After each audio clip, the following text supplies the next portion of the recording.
ये सोपान है अयोध्या कांड। श्री गुरु चरण सरोज रज निज मन मुकुर सुधार वरनौ रघुबर विमल जसु जोदायक फल चार। जब से श्री रामचंद्र जी का विवाह करके घर आए हैं तब से नित्य नए नए मंगल हो रहे हैं और आनंद के बधावे बज रहे हैं। 14 हो लोक रूपी बड़े भारी पर्वतों पर पुण्य रूपी मेघ सुख रूपी जल बरसा रहे हैं।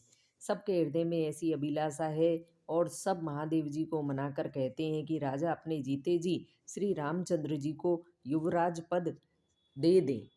राजा ने ऐसा अपने मन में सोचा भी नहीं और प्रजा ऐसे सोच सोचकर खुश हो रही है। राजा दशरथ शुभ दिन और सुंदर समय पाकर प्रेम से पुलकित होकर आनंद मगन हो रहे हैं। राजा ने कहा, हे मुनिराज। मुनि के पास गए और राजा ने कहा, हे मुनिराज सुनिए, श्री रामचंद्र जी अब सब प्रकार से सब योग्य हैं। सेवक मंत्री और सब नगरवासी और जो हमारे शत्रु मित्र या उदासीन हैं। अब मेरे मन में एक ही अभिलाषा है कि नाथ वह भी आप ही अनुग्रह से पूरी होगी। राजा का सहज प्रेम देखकर मुनि प्रसन्न हो गए और कहा, आज्ञा दीजिए नरेश, आप कहे। हर्षित होकर राजा कोमल वाणी से बोले, हे नाथ, श्री रामचंद्र जी को युवराज बनाइए। कृपा करके कहिए तो तैयारी की आज्ञा करें। हे राजन, अब देर न कीजिए, शीघ्र सब सामान सजाइए। शुभ दिन और सुंदर मंगल तभी हैं जब श्री रामचंद्र जी युवराज हो जाएं, अर्थात उनके अभिषेक के लिए सभी दिन शुभ और मंगलमय है।